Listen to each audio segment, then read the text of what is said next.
রঘুপুর গ্রামের বাজারে সেখানে মুখোমুখি ছিল দুটি দোকান, একটা কাদের মিয়ার, আরেকটা সালাম চাচার।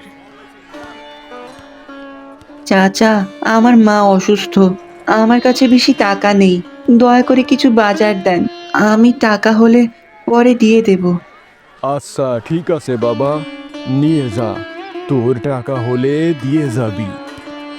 চাচা, আপনি আজ আমার অনেক বড় উপকার করলেন। না না বাবা, মানুষের বিপদেই তো মানুষ দাঁড়ায়। তাছাড়া তোমার মা অসুস্থ, তাড়াতাড়ি বাড়িতে যাও। ঠিক আছে চাচা, তাহলে আমি এখন আসি। দূর থেকে সব শুনে আসে কাদের মিয়া।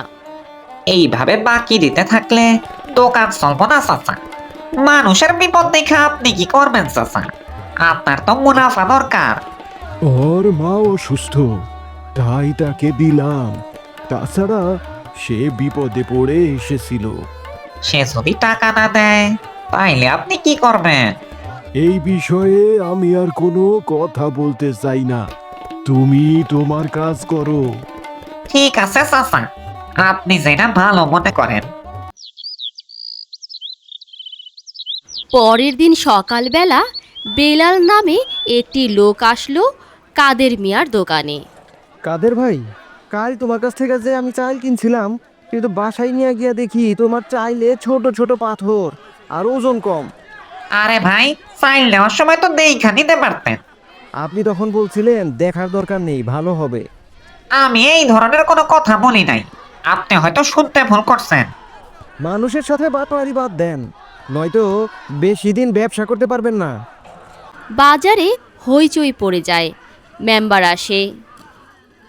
কাদের মিয়া, আপনি যে অবস্থা শুরু করেছেন, এভাবে চলতে থাকলে আপনার দোকানে কেউ আসবে না।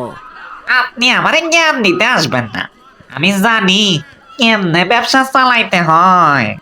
বাজারের সুনাম রাখতে হলে সততা লাগে, যেটা আপনার কাছে নেই। দয়া করে আপনি এখান থেকে যান। আপনার উপরে এই ধরনের কোনো অভিযোগ যদি পাই, তাহলে আপনার দোকান আর থাকবে না। এরপর থেকে কাদের মিয়ার দোকানে আর কেউ আসে না। দিন দিন তার ব্যবসা কমতে থাকে। আমার দোকানে কেউ আসে না, এমনে চলতে থাকলে আমি না খাইতে পাইয়া মইরা যামুগা। অন্যদিকে সালাম চাচার দোকানে মানুষ ভিড় করে এবং তার ব্যবসা অনেক ভালো চলতে থাকে।